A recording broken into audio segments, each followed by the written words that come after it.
pain is kind of a funny thing, isn't it? You know, we feel good one minute, we hurt the next minute. And I was just watching a video the other day of Stu McGill, who is a just brainiac in the field of sports medicine and pain. And he brought up a good point. And so we kind of go from, so let's call this like our glass ceiling, right? So we have pain up here, and that's our line. We have feel good down here. This is when all things are going well. And what a lot of us will do is we go from feel good all the way up until the point we hit pain. And then one of really two things happens. Sometimes we pass by that, and we're gonna talk about that whole no pain, no gain. I'm not a fan. But then what we do is we stop and we wait until we feel good again. And then we go up and we hit pain again. So using this as like our glass ceiling, if we change this to where all of a sudden we are staying in a feel good range, and we exercise to the point where, hey, I feel good, and now I stop. And now we can continue to exercise to this point. Now, as we get further along, all of a sudden, our glass ceiling starts to raise, and our intensity can go up. And so now we've passed the point where we were having pain, and we've gone past that without going back into a pain pattern. So here's an example. We want to exercise every day for 60 minutes, right? And so what people think is the best is they go out and walk or run, etc., lift weights. But somewhere in that 60 minutes, we start feeling our pain.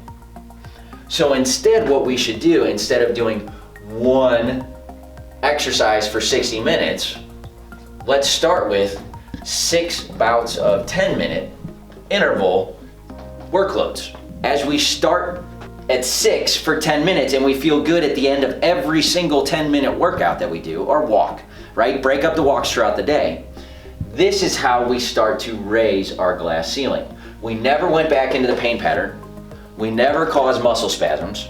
We didn't pinch the nerve, okay? And now as we start to build this, then all of a sudden we can start going, your time can increase, and we can go 6 20-minute intervals, or we can go 3 20-minute intervals, you know. So you're seeing how we start messing with it to where we're still getting the amount of exercise in that's desired without causing pain, which then increases our tolerance, which allows us to work out more frequently, more comfortably.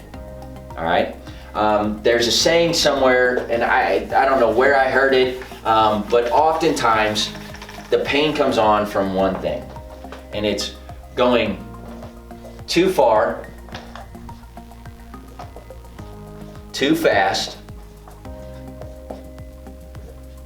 too often. It's the case of the twos. And so the case of the twos is how we end up going up into pain, and then we stop. We cause pain, we stop. All right, so this is just one of the topics that we can start discussing to change our mindset around pain. People think when we're in pain, we have to stop exercising. And let me tell you, that's not what we should be doing. Exercise releases a lot of chemicals inside our body, myokines and all these other fancy words that actually are anti-inflammatory. So that's why when somebody's like, oh, I feel better when I move, there's science behind that. You're actually releasing chemicals that decrease inflammation that make you feel better. And the opposite happens. When we're sedentary, we hurt. We hurt because we are not releasing the chemicals that are anti-inflammatory. We're building up the chemicals that are inflammatory. And so that's why we end up with more pain. So I wanted to share this today. Consider this, if you're hurt, especially when exercising, consider you're going too far, too fast, too often, and let's start changing some of those minor variables to keep you moving. All right, guys, we'll see you later.